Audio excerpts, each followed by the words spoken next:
Tanya Didham, Urban Star Watch, Christchurch. Kia ora koutou, everyone. Kia ora. I just got this slot sort of at the last minute before I went away, so I wouldn't say I was over-prepared, but I'm just going to speak to my submission in general. Urban Star Watch, formerly known as the Red Zone Dark Sky Park, and that's kind of where our focus is in the OARC.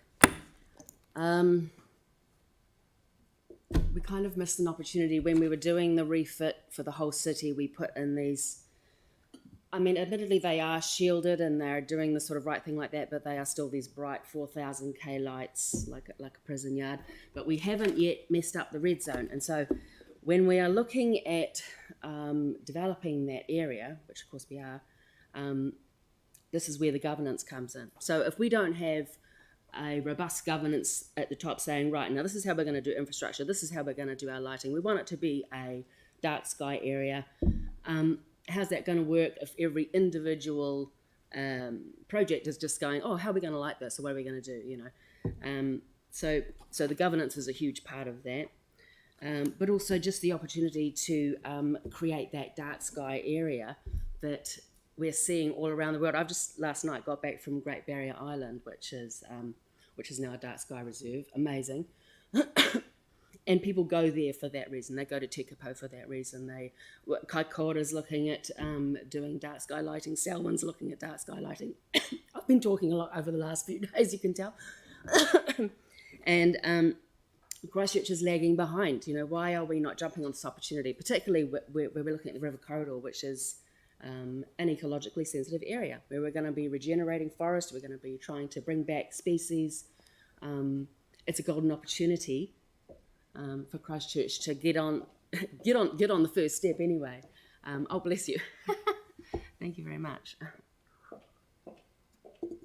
So I just want to, I don't really want to talk a whole lot because every time I come and talk about dark skies, I fill up the time and no one gets an opportunity to ask anything.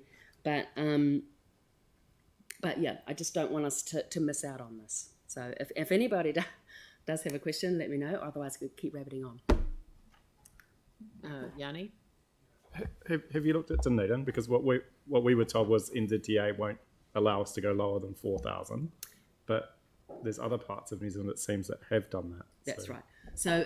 So yeah, for their main state highways, they are still looking at the, I think you can go as low as 3,000 actually. In urban areas, you can go as low as 3,000. So that's what Dunedin did. They went as low as they could go. It's still not, and the IDA has just changed the accreditation. So dark sky now, I think you can't have over, it's either 2,200 or 2,700, I can't remember which it is. But it's different when you're in a park area. And they've just put out a new designation of an urban dark sky park, which is exactly what the OARC could be. It's big enough, and there's no traffic, you know, going through there. So that would be acceptable to go down to 2,200, which is ideally what we'd want to do. Sarah? Thanks, Tanya. And you see us putting rules in place rather than just guidelines, so that the entire area is covered with any new project, as well as the council stuff. 100%. I mean, yes. Yeah, thanks. That would be great. Yeah. So I mean, the governance is key, and I know that it's that we're still looking at a long-term thing, but I just want to make sure that those things are in there, the lighting included, and I don't want lighting to be the afterthought. I think the guy from Palmerston North Council said it quite well. I think I've got quoted him in my submission somewhere, which I can't find, but oh, here we go, yeah. We're excited to show our residents and visitors that lighting doesn't have to be an afterthought. These paths show lighting can be innovative, environmentally friendly, tell stories of the history, and I have a strong suspicion these will become an iconic shot of Palmy as everyone realises they make the perfect backdrop for selfie photos. So, I mean, you know, we should be just grabbing this with both hands from my perspective. Anybody else? Anyone else? Too easy. Everyone on board? Loving it? Can we send her the memo? Or? Thank you very much. Thank You're welcome. Thank you. And we have Antsfield.